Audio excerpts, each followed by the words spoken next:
नमस्कार दोस्तों, RBBP online classes में आपका स्वागत है। हमने आपको पिछले वीडियो में गोलीय दर्पण की वक्रता त्रिज्या और फोकस दूरी में संबंध स्थापित किया था।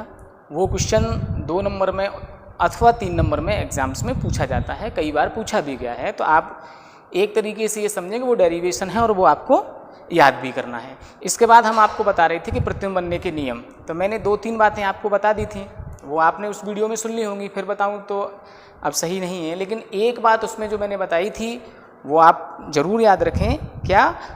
आपतन कोण का मान सदैव परावर्तन कोण के मान के बराबर होता है। बाकी का तो 3 बातें थी। समांतर जाएगी, परावर्तन के बाद फोकस से होकर जाएगी, फोकस से जाएगी प्रकाश की किरण, परावर्तन के बाद मुख्य अक्ष के समांतर हो जाएगी, और वक्रता केंद्र C से होकर जाएगी तो अपने मार्ग पर ही वापस लौट करके आ जाएगी। फिर मैंने आपसे ये कहा था कि दर्पणों द्वारा बनने वाले प्रतिबिंबों का हम अध्ययन करेंगे, ठीक है ना? यही कहा था, ठीक। अब मैं बताता हूँ आपको अवतल दर्पण द्वारा बनने वाले प्रतिबिंब। अवतल दर्पण द्वारा बनने वाले प्रतिबिंब,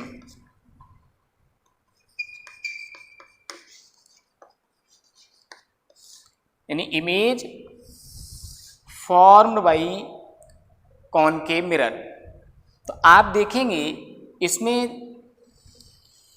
प्रतिबिंब के लिए 6 स्थितियां आती हैं। क्यों आती हैं, कौन सी आती हैं, ये आप यहाँ बोर्ड पर देख लेंगे। इन सब को तो आप पहचानते ही हैं बेटा।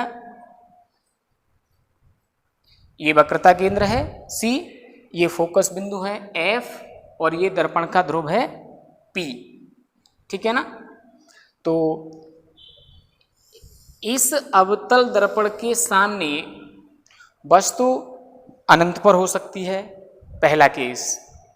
दूसरा, C से परे यानी अनंत और C के बीच में कहीं भी हो सकती है, ये दूसरा केस हो गया। तीसरे केस में आ जाएगी कि वस्तु को C पर स्थित मान लेंगे। चौथा केस बनेगा C और F के बीच में स्थित मान लेंगे।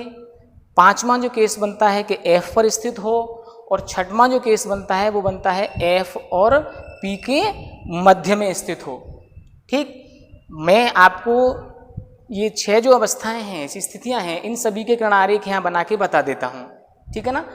अब लेकिन इस सबसे पहले हम आपको बना के बताएंगे कि जब वस्तु C और अनंत के बीच में स्थित है, जो अनंत पर वस्तु स्थित है उसका सबसे लास्ट में बता देंगे, ठीक है ना? तो हम यहाँ A नंबर डाल लेते हैं और यहाँ लिखते हैं बेटा, जब वस्तु C तथा अनंत के मध्य स्थित है।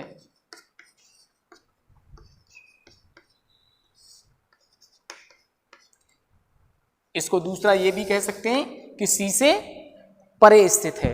मान के चलिए ये वस्तु यहां पर है AB,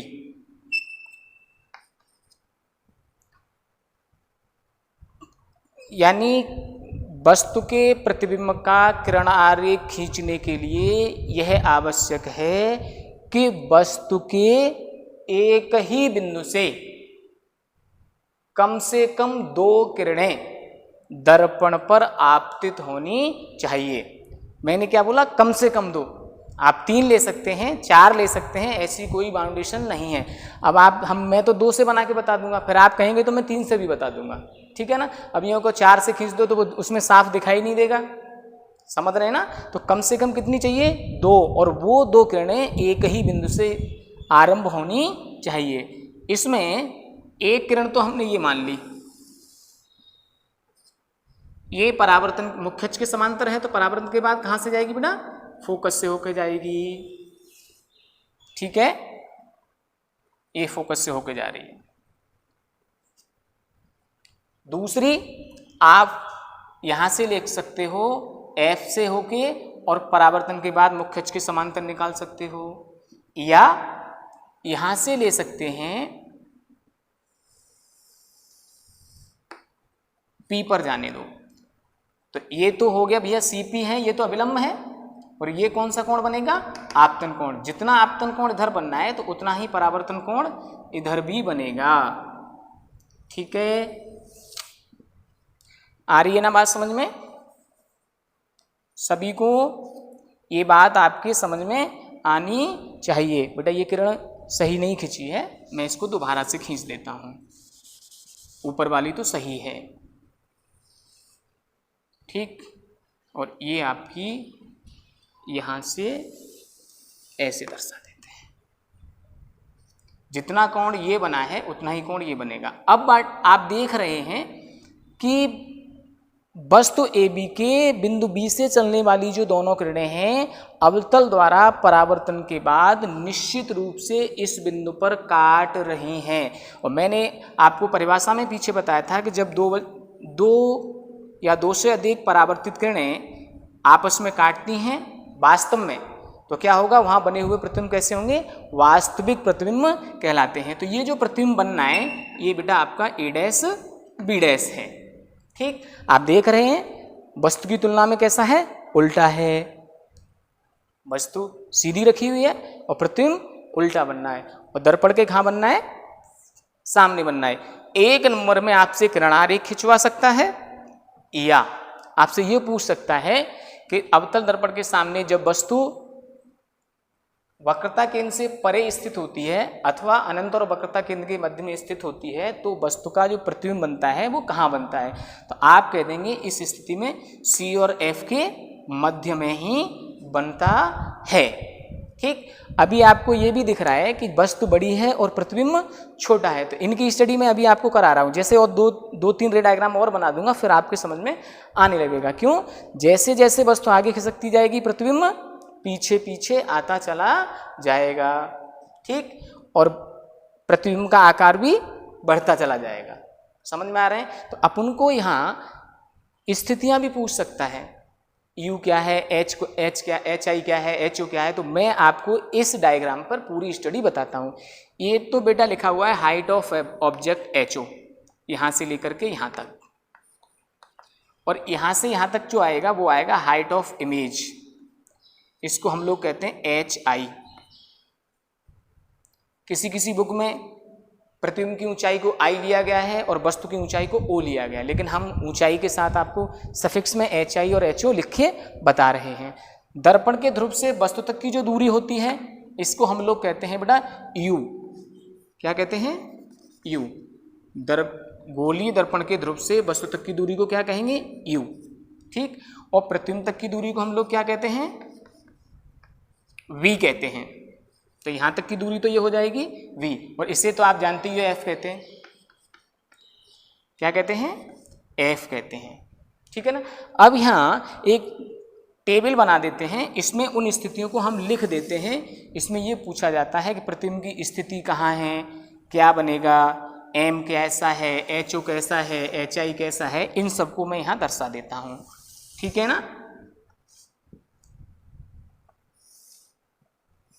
आप यहाँ पे देख सकते हैं। बस एक समझा दूंगा तो फिर पीछे के तो आपके समझ में सब आ जाएंगे, किसी को घबराने की जरूरत नहीं है। तो आप यहाँ पर देखेंगे बेटा U, फिर V, HO, HI, M, स्थिति और प्रकृति। ये हो सकता है वीडियो में ना दिख रहा हो तो मैं बता रहा हूँ आपको। ये U लिखा है, ये V है, ये HO है, ये HI है, ये M है, ये स्थिति है यानी प्रतिबिंब की स्थिति, और ये है प्रतिबिंब की प्रकृति। ठीक है ना। और यहाँ पे लिख देता हूँ मैं बेटा आकार। आकार माने वस्तु की तुलना में छोटा है कि बड़ा है। इतनी बात आपके समझ में आएगी। तो आप देखेंगे बेटा U कैसा है, पॉजिटिव है कि नेगेटिव। कल आपको साइन कन्वेक्शन पढ़ाया था मैंने, चिन्ह परिपाटी के अनुसार U की वैल्यू कैसी आ जाएगी? नेगेटिव आ जाएगी। कैसी आएगी? नेगेटिव।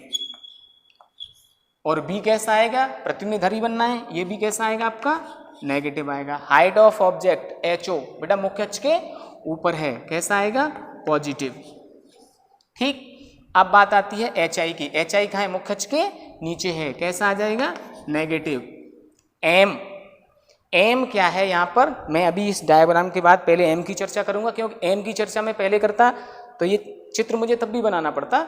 एम है बेटा रेखीय आवर्धन। क्या है? रेखीय आवर्धन। ये क्या होता है? दर्पण अथवा लेंस द्वारा बनने वाले प्रतिबिंब की ऊंचाई तथा उसके सम्मुख स्थित वस्तु की ऊंचाई के अनुपात को हम रेखीय आवर्धन कहते हैं। तो मैं अभी आपको इसकी भी परिभाषा बता देता हूं। ठीक, तो ये कैसा आएगा बेटा? नेगेटिव आएगा। क्यों? क्योंकि एच आई की वैल्यू नेगेटिव रखेंगे और एच ओ की वैल्यू पॉजिटिव रखेंगे। पॉजिटिव का नेगेटिव में भाग देते हैं तो कितना आता है? नेगेटिव आ जाता है। स्थिति में क्या लिखेंगे? स्थिति माने कहाँ बनना है, तो कहाँ बनना है? सी और एफ के मध्य। तो यहाँ लिखेंगे सी व एफ के मध्य। ठीक, प्रकृति कैसी है? प्रकृति माने आभासी है कि वास्तविक है? तो आपको दिख रहा है ना, वास्तविक है, वास्तविक। और आकार कैसा है? वस्तु की तुलना में छोटा, यानी वस्तु की तुलना में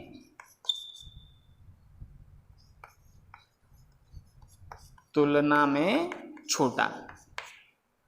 यहां पे आप ऐसे लिख सकते हो, ये वस्तु की तुलना में छोटा है। ठीक, तो इनको तो सब आप लिख देंगे, इनको लिखने में कोई भी समस्या नहीं है। मुझे केवल यहाँ पर रेखीय आवर्धन की परिभाषा आपको वो बतानी है। जो आपको ये भी बताया गया होगा कि एम दर्पण के लिए होता है माइनस के वी बट्टे यू और लेंस के लिए होता है प्लस के वी बट्टे यू।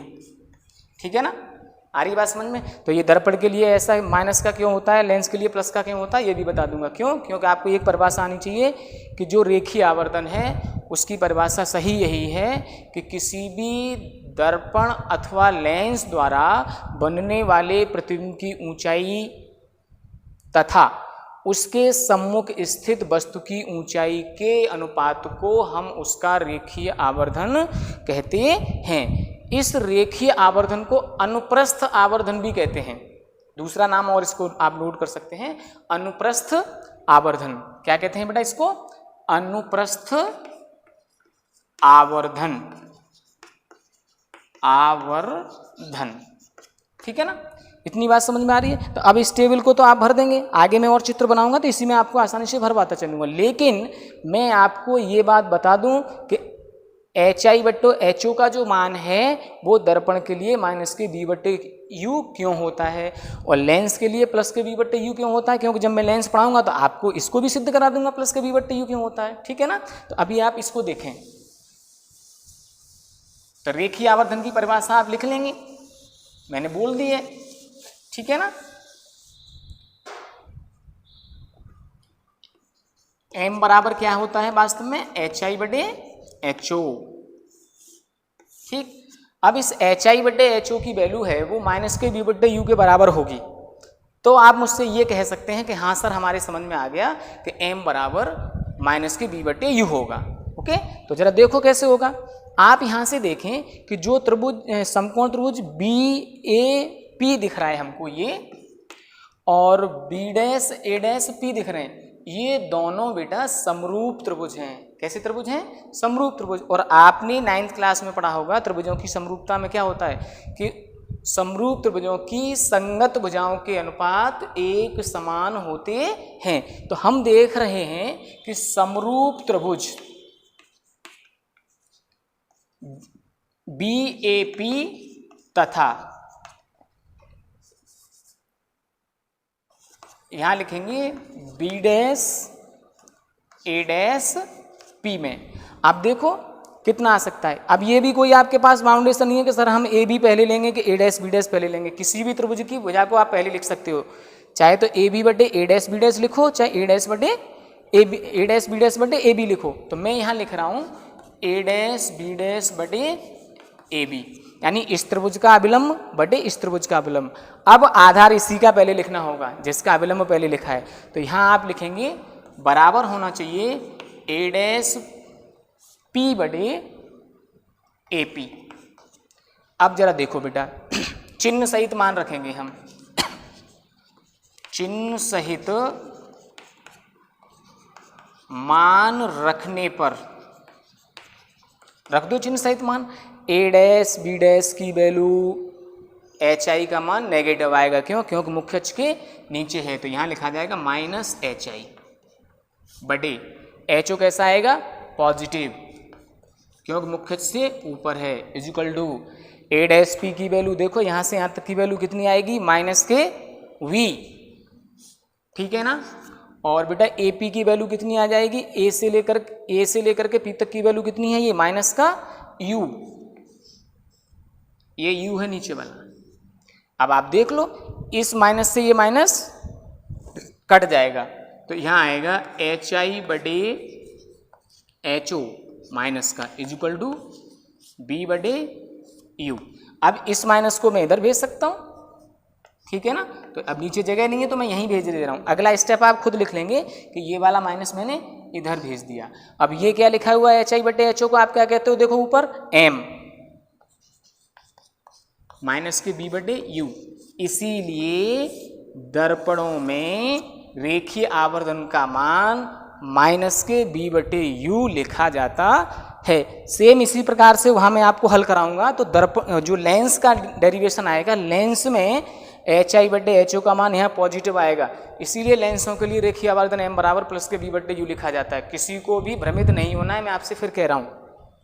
एम की वैल्यू क्या है? रेखीय आवर्धन। मैंने क्या परिभाषा लिखाई थी अभी आपको कि लेंस अथवा दर्पण द्वारा बनने वाले प्रतिबिंब की ऊंचाई एच सफिक्स आई तथा उसके सम्मुख स्थित वस्तु की ऊंचाई ब्रैकेट में आपने लिखा एच ओ के अनुपात को हम उसका रेखीय आवर्धन कहते हैं। इसे हम अनुप्रस्थ आवर्धन भी कहते हैं। रेखीय से मतलब होता है बेटा लंबाई से, और यहाँ ऊंचाइयों का अनुपात होता है, इसलिए हम इसको रेखीय आवर्धन भी कहते हैं। ओके, तो यहाँ आपको ये दिख रहा है ना कि m बराबर दर्पण के लिए माइनस के बी बटे यू क्यों होता है। अब आपसे परीक्षा में ये नहीं पूछेगा, बोर्ड की परीक्षा में, कि दर्पण के लिए m बराबर माइनस के बी बटे यू क्यों होता है, लेकिन मुझे आपका बेस क्लियर करना है, क्योंकि कई जगह न्यूमेरिकल्स में इसका उपयोग होगा। तब आप हमेशा ये कन्फ्यूजन लेके बैठेंगे कि सर लेंस के लिए तो लगाते हैं प्लस के बी बटे यू, तो दर्पण के लिए ऐसा क्या होगा? तो वो मैंने आपको बता तो दिया, क्योंकि दर्पण के लिए एच आई बटे एच ओ की जो वैल्यू निकलती है वो माइनस के बी बटे यू ही निकलती है, इसीलिए माइनस के बी बटे यू लगाना पड़ता है। ओके, इतना तो समझ में आ रहा होगा। हाँ, अब बेटा आप देखेंगे, अब मैं आपको रे डायग्राम फटाफट खींच के बता देता हूँ और ऐसी टेबल को आपको तुरंत भरवा दूंगा, मुझे भरनी भी नहीं पड़ेगी, आप खुद ही भर देंगे। ठीक है, दूसरा है बेटा आपका, जब वस्तु सी पर स्थित है। कहाँ पर स्थित है बेटा? सी पर। जगह कर लेते हैं,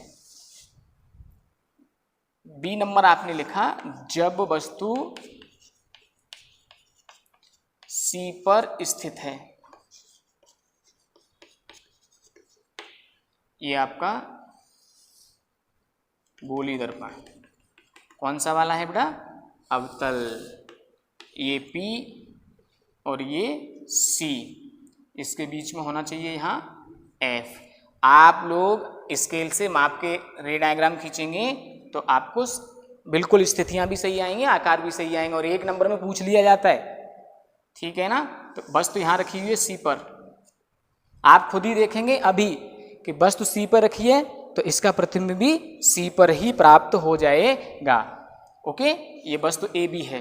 अब मत कहना सर ये सी लिखा है, सी तो सेंटर है जो वस्तु को दर्शा रहा है। कहाँ से जाएगी? फोकस से होकर जाएगी। ठीक है ना, नहीं दिख रही होगी यहाँ से, ये डार्क कर देंगे हम, अब दिखने लगेगी। एक किरण तो मुख्य अक्ष के समांतर ले लो, इससे रे डायग्राम अच्छा बनता है। दूसरी किरण देखो मैंने पीछे बनाया था, आप यहाँ से ले सकते हो पी पर आपतन कोण बना के फिर परावर्तन कोण बना सकते हो, या आप एफ से ले सकते हो जो परावर्तन के बाद मुख्य अक्ष के समांतर निकल जाएगी। आपके लिए दोनों रेज सही हैं, कैसे खींच के आओ आपको नंबर दोनों पे मिलेगा।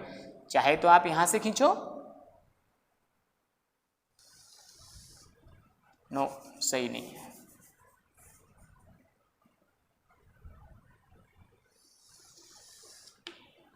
यहां आपतन कोण बनाओ, जितना आपतन कोण बनाया उतना इधर परावर्तन कोण बना दो। ठीक है ना, तो ये यहीं बन जाएगा सी।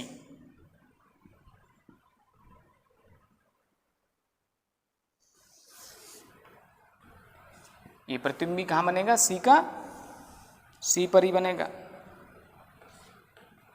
अब आपको बेटा मैंने खींचा है तो देखने में छोटे और बड़े लग रहे होंगे, ये थोड़ा बड़ा सा लग रहा है, ये छोटा लग रहा है, ऐसा बिल्कुल भी नहीं है क्योंकि मेरे हाथ में कोई स्केल तो है नहीं, लेकिन मैं बता रहा हूँ आपको जितना बड़ा ये होगा उतना ही बड़ा ये होगा, और जितना कोण यहाँ बना है आपने उतना ही कोण आप यहाँ बनाएं। चलो लाओ मैं बनाने की कोशिश करता हूँ क्योंकि नीचे वाला कोण थोड़ा बड़ा है, ठीक है ना।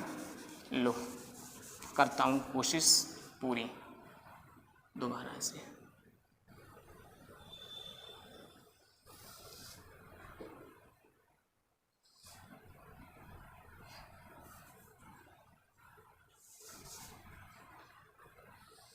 चलो आप सही खींचेंगे माप करके तो बेटा सही बनेगा, ठीक है ना। बना रहने दो, थोड़ा सा अंतर है दिखने में, ऐसी कोई बात नहीं है, इतना ही है। जितना कोण यहाँ बनना है उतना ही कोण यहाँ पे लेंगे। अब इसमें मैं तीसरी किरण भी आपको खींच के दिखा देता हूँ। अगर आप किरण नंबर 1 है, ये 2 है, कम से कम 2 ही किरणें खींचो जिससे साफ सुथरा रे डायग्राम आपको दिखाई दे। अब किसी बुक में अगर यहाँ से बना दिया है कि फोकस से जा रही है तो परावर्तन के बाद क्या होगा बेटा, मुख्य अक्ष के समांतर निकलेगी, काटेंगे यहीं पर, प्रतिबिंब की स्थिति में कोई भी अंतर नहीं आएगा। प्रतिबिंब हमेशा अगर वस्तु सी पर रखी है तो सी पर ही बनेगा, लेकिन कम से कम कितनी किरणें लेनी चाहिए, 2, उनमें से एक मुख्य अक्ष के समांतर ही खींच लो। इन 2 में से कोई सी एक दर्शा दो, कोई भी दिक्कत नहीं है। अब ऐसी टेबल भरनी है, उसके लिए आप देख सकते हो बेटा u की वैल्यू कैसी आएगी, नेगेटिव, यहाँ से यहाँ तक ही तो u होगा तो उसकी वैल्यू कैसी आएगी, नेगेटिव। v की वैल्यू यानी ये v है, कैसी आएगी, नेगेटिव आ जाएगी। ho मुख्य अक्ष से ऊपर है तो ये पॉजिटिव होगा, hi मुख्य अक्ष से नीचे है तो ये नेगेटिव होगा, m की वैल्यू भी आपकी नेगेटिव होगी। क्यों, क्योंकि hi m बराबर क्या होता है आपका, hi बटे ho, तो hi की वैल्यू कैसी है आपकी, नेगेटिव, और ho की वैल्यू कैसी है, पॉजिटिव, तो नेगेटिव बटे पॉजिटिव होगा वो नेगेटिव आएगा। स्थिति, हाँ अब स्थिति बदलनी पड़ेगी आपको, यहाँ स्थिति में लिखना पड़ेगा बेटा, कहाँ बनेगा, C पर, कहाँ बनेगा, C पर, ठीक। प्रकृति वास्तविक होगी, आकार में लिखेंगे बेटा वस्तु के समान, वस्तु के समान, ऐसे करके लिखा जाएगा, ठीक है ना। इतना तो समझ में आ रहा है, ठीक। अच्छा अब आप देखेंगे तीसरा जो केस बनता है, वस्तु जब C और F के बीच में स्थित है तो प्रतिबिंब आपका बनेगा C से परे बनेगा, ठीक है। खींच के दिखा देता हूं मैं, बाकी आप लोग अपने प्रैक्टिस के लिए खींच लेंगे। इनमें से हो सकता है 1 नंबर में आपसे रे डायग्राम पूछ ले, और जब ये रे डायग्राम आपके दिमाग में भी बने रहेंगे तो हमको न्यूमेरिकल करने में सुविधा रहेगी, इसीलिए बेटा मैं आपको पढ़ा देता हूँ। C नंबर है आपका, जब वस्तु C तथा F, C क्या है, वक्रता केंद्र, और F क्या है, फोकस बिंदु, C तथा F के मध्य स्थित है। आप यहां देख सकते हो आसानी से, C और F के मध्य कैसे स्थित है, P, C और F, ये आप नाप के लेंगे बेटा, कहीं कुछ भी नहीं बनेगा, सही बनेंगे। ये AB है वस्तु, मुख्य अक्ष के समांतर ली जाएगी एक किरण, परावर्तन के बाद कहाँ जाएगी, फोकस से होके निकल जाएगी, ठीक है ना, ठीक। और दूसरी आप यहीं से लें, मैं आपसे बार बार कह रहा हूँ, हम तो ध्रुव से ही दर्शाएंगे, अच्छा लगता है ये डायग्राम ऐसा बना हुआ, और आगे डेरिवेशन कराएंगे उसमें भी ऐसे ही बनाएंगे, और जितना कोण यहाँ बना है उतना ही कोण यहाँ बना दें आप।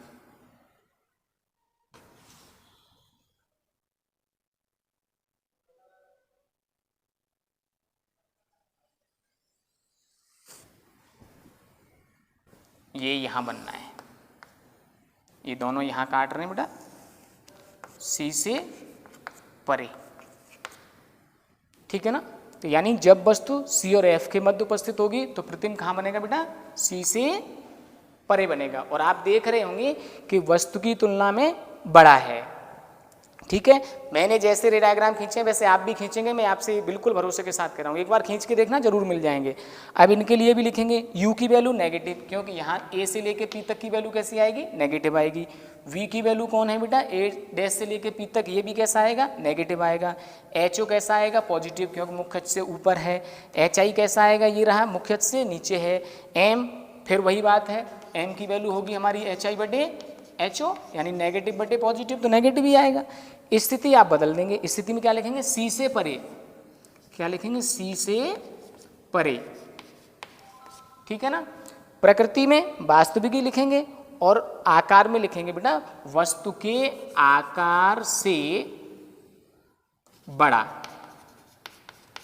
ये लिख देंगे, ठीक है ना। तो एक स्टडी सी थ्योरेटिकल क्वेश्चन भी आपके मन में रहेगा तो वो भी हो जाएगा। उससे ये निकल के आ रहा है कि बेटा जैसे जैसे वस्तु दर्पण के अवतल दर्पण के पास आती जाती है वैसे वैसे प्रतिबिंब दूर जाता है। और आपने 3 रे डायग्राम देख लिए, उसमें ये तो आप देख ही रहे हैं कि अवतल दर्पण के सामने वस्तु पास है और प्रतिबिंब दूर है, तो प्रतिबिंब बड़ा है और वस्तु छोटी है, यानी जो दर्पण के ध्रुव के निकट है उसका आकार छोटा है और जो ध्रुव से दूर है उसका आकार बड़ा है। क्योंकि जब ये वस्तु पीछे थी पहले केस में, C और अनंत के बीच में थी, तो प्रतिबिंब C और F के बीच में बनना था, छोटा बनना था। तो एक ये भी तो स्टडी आ रही है कि जैसे जैसे हम अनंत से दर्पण के ध्रुव की ओर आते हैं तो प्रतिबिंब का आकार बढ़ता चला जाता है।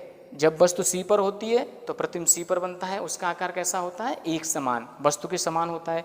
C से और आगे जाते हैं तो अब ऐसा मत कह देना कि सर ऐसा ही होता रहता है कि F के आगे भी निकल जाएंगे, F के आगे निकलेंगे तो क्या होगा, मैं बता रहा हूँ अभी आपको, परेशान ना हो, ठीक है ना, किसी को भी परेशान होने की ज़रूरत नहीं है। आ रही है बात समझ में। तो मैं अभी आपको बताता हूँ। चौथा केस है कौन सा बेटा, जब वस्तु F पर उपस्थित है और F पे उपस्थित होगी तो क्या होगा, प्रतिबिंब कहाँ बनेगा, अनंत पे बनेगा, ठीक। और फिर F और P वाला बताते हैं और फिर अनंत वाला बताते हैं। अब बेटा जो चौथा रे डायग्राम है उसमें अपन बताएंगे कि जब वस्तु कहाँ रखी हुई है बेटा, F पर स्थित है। आप सभी जानते हो प्रतिबिंब कहाँ बनेगा हमारा, अनंत पे। क्यों बनेगा तो मैं बना के दिखा देता हूँ आपको। वस्तु यहाँ रखी हुई है, ये F है, छोटा छोटा लिख रहा है तो दिख रहा है ना सभी, देखें ये C है, ये F है, ये P है। ये वस्तु रख दी मैंने, यहाँ से वस्तु से कितनी किरणें लेंगे आप, 2। एक कहाँ जाएगी, मुख्य अक्ष के समांतर। परावर्तन के बाद कहाँ जाएगी बेटा, फोकस से होकर गुजर जाएगी। सही से खींच आने दो, ऐसे करके। अब दूसरा मुझसे कोई कहे सर आपने तो यहाँ से खींच के बता दिया, हमारी किताब में तो C से जा रही है और C पे वापस लौट के आ रही है। अरे भैया बात तो एक ही है, कल बताया था मैंने आपको, C और यहाँ अपन अगर इसको मिला देंगे तो ये भी क्या बनेगा, यहाँ से मैं अगर इसको मिला दूंगा तो ये क्या बनेगा, अविलंब बनेगा। अविलंब पे जाने वाली प्रकाशीय किरण अविलंब पर ही वापस लौट करके आ जाएगी। लेकिन मैं कहाँ से खींच रहा हूँ, आप देखें यहाँ से, वही कंडीशन, ये आपतन कोण बनेगा, क्योंकि CP क्या है, अविलंब। ऐसे ही यहाँ पर भी अगर इससे लेके इसको मिला देंगे हम, डॉटेड देखिए जरा आप, M से मिला देंगे तो ये आपतन कोण है, ये परावर्तन कोण है। नियम एक ही है प्रतिबिंब बनने का, मैंने कल भी बताया था आपको, फिर बता देता हूँ कि आपतन कोण का मान सदैव परावर्तन कोण के मान के बराबर होता है। अब मैं इन अविलंबों को भी खींचूंगा तो भैया रे डायग्राम आपको क्लियर दिखाई नहीं देगा, इसीलिए नहीं खींचते हैं, इसीलिए कह देते हैं कि मुख्य अक्ष के समांतर आ रही है तो फोकस से जाएगी। अब यहाँ ये आपतन कोण है, उतना ही परावर्तन कोण बना दो, तो ये दोनों किरणें एक दूसरे के समांतर निकल जाती हैं। जितना कोण ये बना है उतना ही कोण ये बना दो। अगर ऐसे बनाने में दिक्कत है तो कोई बात नहीं है, C की सीध में जाएगी, यहाँ पर देखो C की सीध में, और यहाँ ये क्या होगा, अविलंब, और C पर जाएगी तो C पर ही अपने मार्ग पर वापस लौट जाएगी। तो किरण नंबर 1, किरण नंबर 2 और किरण नंबर 3 कितनी भी खींच लो, प्रतिबिंब कहाँ बनेगा जाकर के, अनंत पर। क्यों, क्योंकि एक दूसरे के समांतर जाने वाली जो किरणें होती हैं वो कहाँ मिलती हैं जाकर के, अनंत पर मिलती हैं। जब अनंत पर मिलेंगी इसका मतलब जो प्रतिबिंब बनेगा वो हमारा कहाँ बनेगा बेटा, अनंत पर बनेगा। ठीक है, तो इस वाली रे को मैं मिटा देता हूँ और आपको इसमें स्टडी पढ़ा देता हूँ। कैसे ही खींचो लेकिन कम से कम 2 किरणें होनी चाहिए, ये मैं आपको बार बार कह रहा हूँ। प्रतिबिंब खींचने के लिए कितनी, कम से कम 2। अब U कैसा आएगा, नेगेटिव इधर, और B कैसा आएगा, नेगेटिव। सर यहाँ बन तो रहा ही नहीं है प्रतिबिंब, अरे भैया बनना है। आप देखो ये किरणें चलती चली जाएंगी तो इधर ही बनेगा दर्पण के सामने, और जब दर्पण के सामने बनेगा तो V कैसा होगा, नेगेटिव होगा। और HO कितना है बेटा, पॉजिटिव, ऊपर की ओर है ये HO। और HI कैसा होगा, नेगेटिव। क्यों, मुख्य अक्ष के नीचे ही तो मिलेंगी, कोई मुख्य अक्ष के ऊपर थोड़ी मिल रही है, मुख्य अक्ष के नीचे। तो HI कैसा होगा, नेगेटिव। और M क्या होता है, HI बटे HO, यानी नेगेटिव बटे पॉजिटिव, नेगेटिव आ जाएगा। अब स्थिति आप लिख देंगे, कहाँ लिखेंगे, अनंत पर। कहाँ लिखेंगे यहाँ बेटा, अनंत पर। और प्रकृति कैसी लिखेंगे, वास्तविक। ठीक, और आकार लिखेंगे बहुत बड़ा, वस्तु के आकार से बड़ा नहीं, बहुत बड़ा, बहुत बड़ा लिखेंगे। ठीक, बड़ा तो ये होता है कि उसका 1 गुना 2 गुना 3 गुना, यहाँ तो काफ़ी बड़ा मिलेगा, 100 गुना 1000 गुना भी मिल सकता है। ठीक, ये आपका चौथा पोर्शन हो गया। 5वां है बेटा, जब वस्तु ध्रुव तथा फोकस के मध्य स्थित है। कहाँ है, E पॉइंट डाल देते हैं और E पे लिखते हैं, जब वस्तु फोकस तथा ध्रुव के मध्य स्थित है। यहां देखेंगे तो देखेंगे जरा, ये रहा आपका अवतल दर्पण।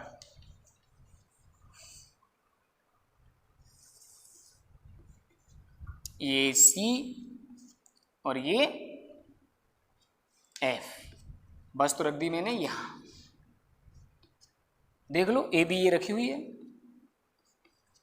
P से लेके A तक की दूरी U होगी। ये कन्फर्म है ना सबको, हाँ ध्यान रखना। ये किरण कहाँ जाएगी, मुख्य अक्ष के समांतर। फिर कहाँ से गुजरेगी, समांतर जाने के बाद फोकस से होकर लौटेगी, ऐसे जाएगी पीछे की ओर। और दूसरी फिर वही कंडीशन, इधर ये आपतन कोण, तो परावर्तन कोण भी इधर ही बनाओ। हाँ अब देखो, ये परावर्तित किरण नंबर 1 है और ये परावर्तित किरण नंबर 2 है। जरा देखो इनके बीच की दूरी लगातार बढ़ती जा रही है। इसका मतलब ये किरणें इधर पीछे कहीं आगे कहीं मिलेंगी नहीं, तो क्या करेंगे हम इनको पीछे की ओर डॉटेड बढ़ा के देखते हैं। डॉटेड बढ़ा दो यहाँ से पीछे की ओर, और इस वाले को भी यहाँ से बढ़ा दो पीछे की ओर। यानी इस स्थिति में वस्तु के एक ही बिंदु से चलने वाली 2 प्रकाश की किरणें दर्पण द्वारा परावर्तन के बाद किसी भी बिंदु पर मिलेंगी नहीं, दर्पण के पीछे मिलती हुई प्रतीत होंगी। और जब मिलती हुई प्रतीत होती है तो कैसा प्रतिबिंब बनता है, मैंने आपको बताया था बेटा, आभासी प्रतिबिंब बनता है। तो ये प्रतिबिंब कैसा बनेगा, आभासी बनेगा। कैसा बनेगा, आभासी। और देख लो वस्तु से कैसा है, बड़ा है। ठीक, तो आप लोगों ने जब ये रे डायग्राम देखा है तो आपको ये दिख रहा है कि जब अवतल दर्पण के सामने वस्तु ध्रुव तथा फोकस के मध्य स्थित होती है तो दर्पण द्वारा वस्तु का सीधा बड़ा आभासी प्रतिबिंब दर्पण के पीछे बनाया जाता है। अब हम इस टेबल को भरते हैं तो U की वैल्यू तो आएगी नेगेटिव, क्यों बेटा इसके सामने है यहाँ तक, तो ये नेगेटिव आ जाएगा। अब लेकिन V यहाँ से इधर दाईं ओर, मैं बिल्कुल नहीं कह रहा हूँ, क्योंकि जिधर से किरणें आ रही थी उधर की दूरी नेगेटिव है तो इसके पीछे की कैसी हो जाएंगी, पॉजिटिव। अब यहाँ भी कैसा हो जाएगा, positive. HO height of object ये रहा, कैसा है, पॉजिटिव। HI ये भी ऊपर की ओर ही है तो अब ये भी पॉजिटिव होगा, एम HI/HO यानी पॉजिटिव बट्टे पॉजिटिव पॉजिटिव हो जाएगा, ठीक है ना। स्थिति आप लिखेंगे दर्पण के पीछे, दर्पण के पीछे बनेगा, ठीक है ना। प्रकृति अब वास्तविक नहीं, प्रकृति कौन सी आएगी बेटा इसकी, आभासी आएगी, कौन सी आएगी, आभासी, ठीक। और आकार आएगा वस्तु के आकार से बड़ा, वस्तु के आकार से बड़ा आएगा, समझ रहे हैं ना, है ना। तो अभी आपको जब मैं दर्पणों के उपयोग पढ़ाऊंगा तब इस बात को बताऊंगा कि अवतल दर्पण के सामने जब वस्तु ध्रुव और फोकस के मध्य उपस्थित होती है तो दर्पण के द्वारा वस्तु का सीधा बड़ा आभासी प्रतिबिंब बनाया जाता है। इस दर्पण के इसी गुण के कारण इसका उपयोग मेकअप मिरर या सेविंग मिरर में भी किया जाता है। ऐसा मैं आपको पढ़ाऊंगा जब दर्पणों के उपयोग पढ़ाऊंगा तब, लेकिन आपको ये जो स्टडी है उसको मैं करके बता देता हूँ। अब आप देखें लास्ट एक जो इसका एफमा पॉइंट है कि जब वस्तु कहाँ रखी हुई है, अनंत पर रखी हुई है, ठीक है ना, उसको और देख लीजिए, ठीक। वस्तु कहाँ रखी है बेटा, अनंत पर रखी हुई है। देखो लास्ट पॉइंट डाल दें आप, जब वस्तु अनंत पर स्थित है,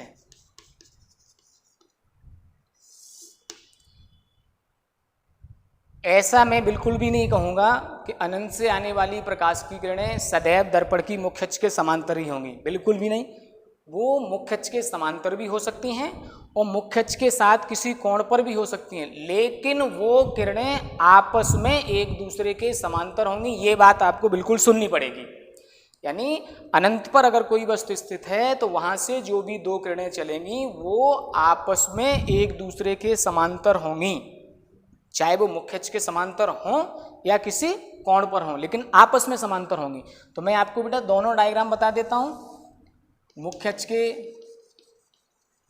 समांतर वाला भी और एक दूसरे के साथ कोण पर बनते हैं वो वाला भी।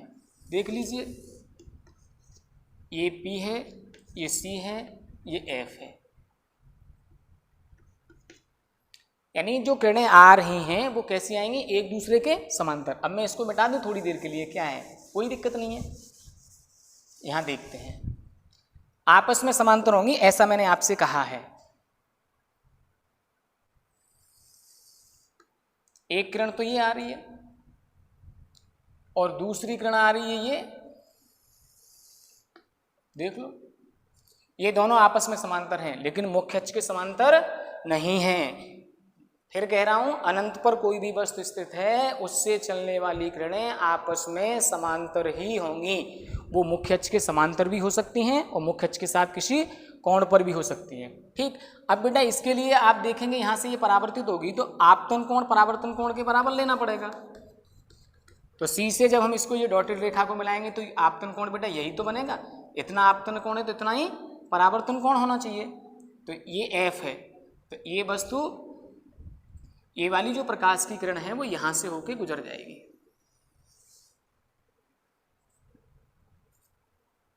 फोकस बिंदु ये है। फिर कंफ्यूजन, आप कह रहे होंगे सर फोकस से होके नहीं गुजर रही, अरे भाई दिमाग लगाओ, ये मुख्य अक्ष के समांतर थोड़ी है सो फोकस से होके गुजरेगी, समझ रहे हैं ना। मुख्य अक्ष के समांतर होती जब तो फोकस से जाती, फोकस यहाँ है तो ये यहाँ से क्यों जा रही है, क्योंकि बेटा मुख्य अक्ष के समांतर नहीं है। हाँ, मुख्य अक्ष के समांतर होती तो निश्चित रूप से परावर्तन के बाद फोकस से होकर के ही जाती, समझ रहे हैं ना। ऐसे ही जब एक ये आपने अभिलंब खींच लिया पहली वाली किरण के लिए तो दूसरी वाली किरण आपकी यहाँ मिल रही है, इसके लिए भी जब हम यहाँ से अभिलंब खींचेंगे तो बेटा इसका आपतन कोण कुछ कम आएगा, और जब इसका आपतन कोण कुछ कम आएगा तो परावर्तन कोण भी हमारा कुछ ना कुछ कम ही होगा, और जब ये कम परावर्तन कोण पर जाएगी तो बेटा यहाँ से होकर गुजरेगी, यहाँ से होकर जाएगी, ठीक है ना। और ये दोनों परावर्तित किरणें आपको इस बिंदु पर काटती हुई प्रतीत हो रही हैं। काटेंगी बेटा निश्चित रूप से फोकस के नीचे ही काटेंगी, समझ रहे हैं ना। ये अनंत, अच्छा ये मुख्य अक्ष है, पीछे बढ़ाते जाओ, इधर को बढ़ा दो, और ये किरणें बहुत दूर से आ रही हैं, इसका मतलब वस्तु इस दर्पण के सामने अनंत पर जो वस्तु रखी है वो बहुत बड़ी है और उसका प्रतिबिंब कैसा बनना है, छोटा सा बनना है। समझ रहे हैं ना मेरी बात को, सभी सुन पा रहे हैं? हाँ, तो आप यहाँ पे ये लिखेंगे U कैसा होगा बेटा, नेगेटिव, क्योंकि वस्तु कहाँ रखी हुई है, दर्पण के सामने। V कैसा होगा, नेगेटिव, क्योंकि दर्पण के सामने ही प्रतिबिंब बनना है, तो ये कैसा होगा बेटा, नेगेटिव होगा। HO कैसा होगा, ऊपर रखा हुआ है, पॉजिटिव। HI कैसा होगा, नेगेटिव, क्योंकि प्रतिबिंब बनना है वो मुख्य अक्ष के नीचे बनना है। रेखीय आवर्धन M कैसा आएगा, नेगेटिव आएगा, क्योंकि M बराबर HI बटे HO होता है। अच्छा, अब क्या स्थिति में लिखेंगे, कहाँ बनेगा बेटा, फोकस पर। कहाँ बनेगा, F पर लिख दो आप।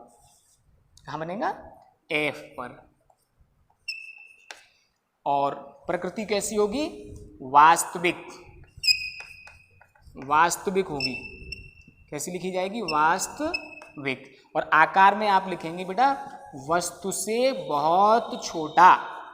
कैसा लिखेंगे, वस्तु से बहुत छोटा, क्योंकि वस्तु तो बहुत बड़ी रखी होगी इसके सामने, उसका प्रतिबिंब कैसा बनना है, छोटा सा बनना है। तो यहां लिख देंगे वस्तु से बहुत छोटा।